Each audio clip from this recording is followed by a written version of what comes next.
भक्तजनों, माताओं, बहनों, सादर जय श्री कृष्ण। हमारे YouTube चैनल में आप सभी का बहुत बहुत स्वागत है। मैं हूं आपके साथ आचार्य धर्मेंद्र शास्त्री। आज हम आपको बताने जा रहे हैं कि नवरात्र का जो व्रत करते हैं उनको व्रत का पारणा कब करना चाहिए तथा कौन सी वस्तु खा करके उनको व्रत का पारणा करना चाहिए और किस समय किस विधि से व्रत का पारणा करना चाहिए। तो नवरात्रि व्रत पारणा के विषय में विधिवत यदि आप करना चाहते हैं तो आप हमारे इस वीडियो को अंत तक जरूर देखिएगा और इसके माध्यम से आपको सही जानकारी प्राप्त हो सकेगी।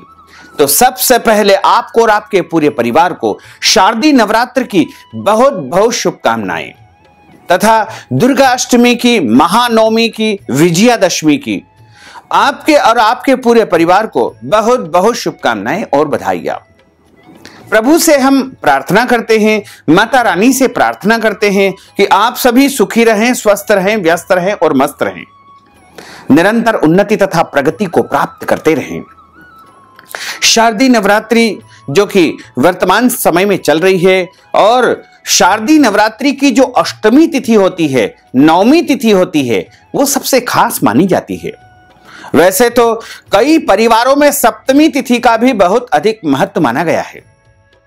तो इस बार देवी जी की जो नवरात्रि है वो 8 दिन की नवरात्रि है। नवरात्र का आरंभ 7 अक्टूबर 2021 गुरुवार के दिन से हो चुका है और एक तिथि कम होने के कारण इस बार नवरात्रि 8 दिन की है।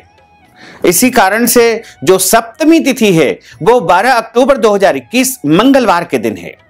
तो यदि आपके घर परिवार में सप्तमी का पूजन अर्चन संपन्न होता है तो आपको 12 अक्टूबर 2021 मंगलवार के दिन ही सप्तमी का पूजन अर्चन करना चाहिए।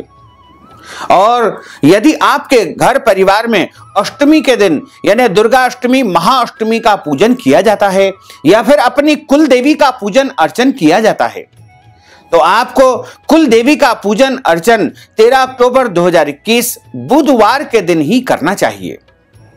और यदि आपके घर परिवार में नवमी का पूजन किया जाता है जिसे दुर्गा नवमी, महानवमी भी कहा जाता है, तो महानवमी जो कि 14 अक्टूबर 2021 गुरुवार के दिन है, वहीं विजयादशमी 15 अक्टूबर 2021 शुक्रवार के दिन है।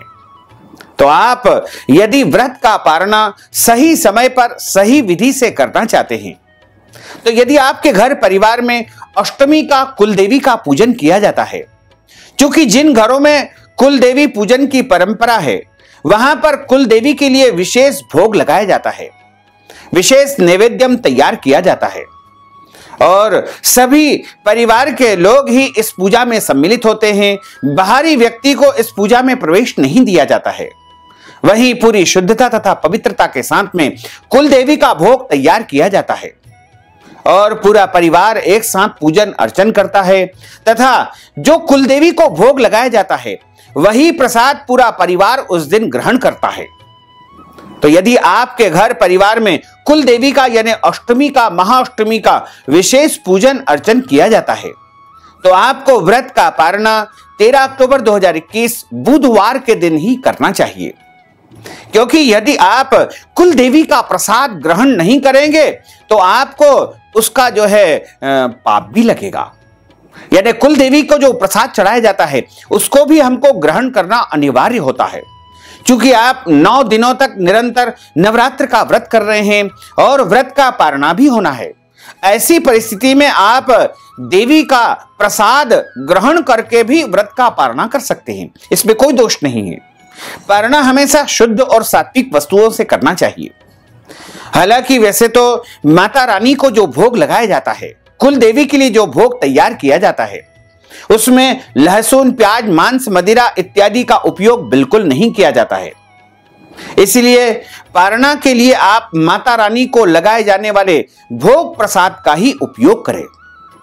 और यदि आपके घर में नवमी के दिन इस प्रकार से कुल देवी का पूजन अर्चन किया जाता है तो आप नवमी का प्रसाद ग्रहण करके और इस प्रसाद के माध्यम से भी नवरात्र व्रत का पारणा कर सकते हैं।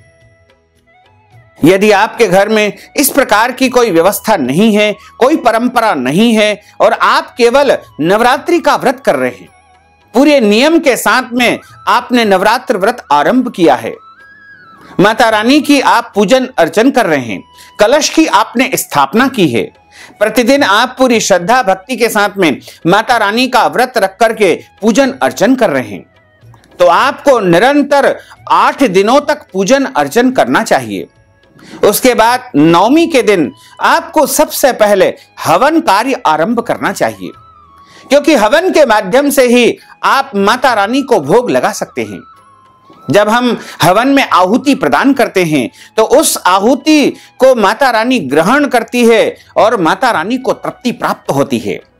तो आप यदि कोई मंत्र का उपयोग नहीं कर पाते हैं तो केवल ओम दुम दुर्गाये नमः या फिर ओम ऐं ह्रीं क्लीं चामुंडाये विच्चे, इस मंत्र से भी आहुति प्रदान करके अग्नि में जौ, तिल, शक्कर, चावल, इन वस्तुओं को या बाजार में जो हवन सामग्री शुद्ध पवित्र मिलती है उसको ला करके और घी की आहुति प्रदान करे या फिर हवन सामग्री की आहुति प्रदान करे, या किसी भी विद्वान ब्राह्मण को बुला करके आपको हवन कार्य उस दिन करना चाहिए। वैसे तो कई स्थानों पर अष्टमी और नवमी के संधि काल में भी हवन किया जाता है, जहां जिस प्रकार की परंपरा है उसके अनुसार ही हवन कार्य करना चाहिए। और नवमी के दिन भी आप हवन कर सकते हैं, और हवन करने के पश्चात आप जो माता रानी के लिए भोग तैयार किया है, माता रानी को शुद्ध और सात्विक भोग लगाना चाहिए। चने की सब्जी माता रानी को सबसे अधिक प्रिय है। इसके अलावा हलवा और पूड़ी भी माता रानी को प्रिय होती है। आप चाहें तो खीर भी इस दिन बना सकते हैं। इसके अलावा आलू की सब्जी भी आप उनके लिए तैयार कर सकते हैं। नमकीन पूड़ी, मीठी पूड़ी, भजिए भी आप माता रानी के लिए तैयार कर सकते हैं। लेकिन ध्यान रखिएगा कि जो भी भोजन आप तैयार करें वो बिना नहाए आपको बनाना नहीं है, यानी स्नान करने के बाद शुद्ध और पवित्र अवस्था में ही आपको भोजन तैयार करना चाहिए। और जब आप भोजन तैयार करते हैं तो अक्सर माताएं बहनें चप्पल पहन करके किचन में, रसोई घर में चली जाती है और चप्पल पहनकर ही भोजन तैयार करती है। यह बिल्कुल गलत तरीका है। आप अपने लिए भी चाहें तो चप्पल उतार करके, यदि आपको किसी प्रकार की कोई समस्या है तो आप मोजे या कोई भी कपड़े की वस्तु पांव में पहन करके आप अपना कार्य कर सकते हैं। लेकिन ध्यान रखिएगा कि माता रानी के लिए जो आप भोग तैयार कर रहे हैं उस समय आपको चप्पल जूते नहीं पहनना चाहिए। शुद्ध और पवित्र अवस्था में किचन को पूरी तरह पवित्र कर ले। उसके बाद शुद्धता और पवित्रता के साथ में माता रानी के लिए भोग तैयार करें, और उस भोग में लहसुन, प्याज, मांस, मदिरा, अभक्ष्य भक्षण का उपयोग नहीं करना चाहिए। तथा हम जब भोजन निर्माण करते हैं उस समय प्रयास करना चाहिए कि मौन रहे, मौन रह करके ही भोजन तैयार करना चाहिए। और भोजन बनाते समय हमको, जब हम भोग तैयार कर रहे हैं तो सिर को खुजलाना भी नहीं चाहिए। यदि गलती से सिर खुजला लिया तो हाथ धोकर के पुनः भोजन बनाने का कार्य आरंभ करना चाहिए। इसी के साथ आपको भोजन बनाते समय भोजन को चखना भी नहीं चाहिए। यदि हम चख लेंगे तो वह भोग झूठा हो जाएगा, और झूठे भोग को जब हम माता रानी को रखेंगे तो वह जो है दोषपूर्ण भोग माना जाएगा। उसका हमको प्रायश्चित लगेगा, पाप लगेगा। इसलिए इन बातों से आपको विशेष रूप से सावधानी बरतना चाहिए। और जब भोजन आपने तैयार कर लिया है तो सबसे पहले माता रानी को भोग लगाएं, और माता रानी को भोग लगाने के पश्चात आपको कन्या भोजन करवाना चाहिए। कन्या वैसे 2 वर्ष से अधिक उम्र की कन्याएं मानी जाती है, और 10 वर्ष के अंदर की जो आयु की जो कन्याएं होती है वो सर्वोत्तम कन्याएं मानी गई है। वैसे तो उसके ऊपर की भी जो जिनका विवाह नहीं होता है उनको आप कन्या मान सकते हैं, लेकिन 10 वर्ष की आयु से कम वाली कन्याओं को ही जो है भोजन करवाना चाहिए। कन्याओं की संख्या वैसे तो 9 होनी चाहिए, लेकिन जितनी कन्याएं आपको मिल जाए उनको आप भोजन करवाएं। कन्याओं के साथ में एक लंगूर को भी भोजन करवाया जाता है, और इनको भोजन करवाने के पश्चात आप उनको उपहार स्वरूप कुछ न कुछ प्रदान करें। फल उनको प्रदान कर सकते हैं, दक्षिणा उनको प्रदान कर सकते हैं, पेन, कॉपी, पेंसिल भी आप इनको दान स्वरूप, उपहार स्वरूप प्रदान कर सकते हैं। वस्त्र दान भी आप कर सकते हैं। इसके पश्चात जब आपने कन्या भोजन करवा दिया है, तब आपको व्रत का पारणा कर लेना चाहिए। व्रत का पारणा आप नवमी तिथि समाप्त होने के पश्चात यदि करेंगे तो अति उत्तम रहेगा। तो इस बार नवमी तिथि का जो समापन होगा वो 14 अक्टूबर 2021 गुरुवार को शाम को 6:02 पर नवमी तिथि समाप्त हो जाएगी। उसके बाद दशमी तिथि आरंभ हो जाएगी। तो नवमी तिथि जब समाप्त हो जाए उसके बाद ही आपको व्रत का पारणा कर लेना चाहिए। और यदि आप पूरी नवरात्रि व्रत रखते हैं, यानी नवरात्रि के नवमी तिथि की रात्रि तक यदि आप व्रत रख करके दशमी तिथि को भी पारणा करना चाहें तो दशमी के सूर्योदय में भी आप पारणा कर सकते हैं, क्योंकि अधिकतम धर्म ग्रंथों तथा पुराणों में यही निर्देश किया गया है कि नवरात्रि की नवमी तक व्रत रखना चाहिए तथा दशमी तिथि के सूर्योदय में यानी 15 अक्टूबर 2021 को सुबह जैसे ही सूर्योदय होगा उसके पश्चात आपको व्रत का पारणा कर लेना चाहिए। व्रत का पारणा आप जल से कर सकते हैं, तुलसी जी के पत्तों से कर सकते हैं, आप चाहें तो बिल्वपत्र से भी व्रत का पारणा कर सकते हैं, चावल से कर सकते हैं, खीर पूड़ी भोजन से कर सकते हैं, और रोटी, दाल, सब्जी, चावल इत्यादि जो भी वस्तुएं आपने तैयार की है उनसे आप व्रत का पारणा कर सकते हैं। लेकिन व्रत का पारणा हमेशा शुद्ध और पवित्र वस्तु से ही होना चाहिए। और जो वस्तु आप व्रत का पारणा के लिए उपयोग कर रहे हैं उसका भोग माता रानी को अवश्य लगाएं। बिना भोग लगाए आपको व्रत का पारणा नहीं करना है। और जब आप व्रत का पारणा करते हैं उसके पश्चात आपको ब्राह्मण को अन्न दान करना चाहिए, ब्राह्मण को भोजन भी करवाना चाहिए, ब्राह्मण को वस्त्र दान भी आप चाहें तो कर सकते हैं। अपनी श्रद्धा और भक्ति के अनुसार ब्राह्मण को दान पुण्य अवश्य करें तो आपको नवरात्रि का पूरा पूरा पुण्य लाभ अवश्य ही प्राप्त होगा। और जो भक्तजन, माताएं, बहनें नवरात्रि के अंतिम दिनों का व्रत करते हैं वो सप्तमी से लेकर के अष्टमी तथा नवमी 3 दिनों का व्रत कर सकते हैं। जो 3 दिन अंतिम के होते हैं वो सबसे महत्वपूर्ण माने जाते हैं।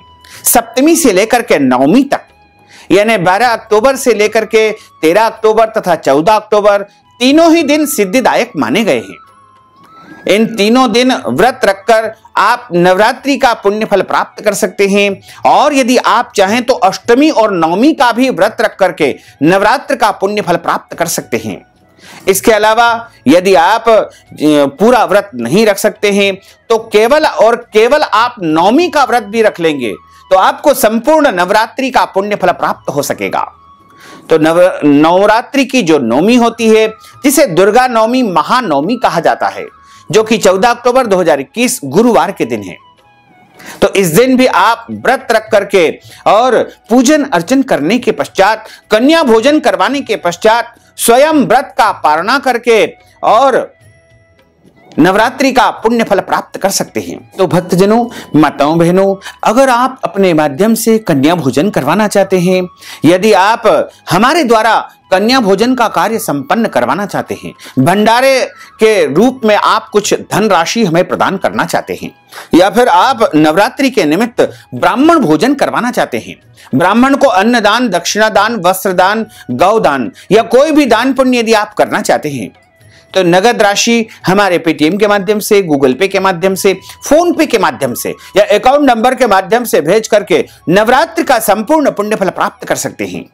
साथ ही आपसे अनुरोध है कि हमारे इस ज्ञानवर्धक वीडियो को अधिक से अधिक लोगों को शेयर करिएगा, लाइक करिएगा, कमेंट करिएगा। और यदि अभी तक आपने सब्सक्राइब नहीं किया तो अभी और इसी समय सब्सक्राइब अवश्य कर लीजिए। आपको और आपके पूरे परिवार को सादर जय श्री कृष्ण, सादर धन्यवाद।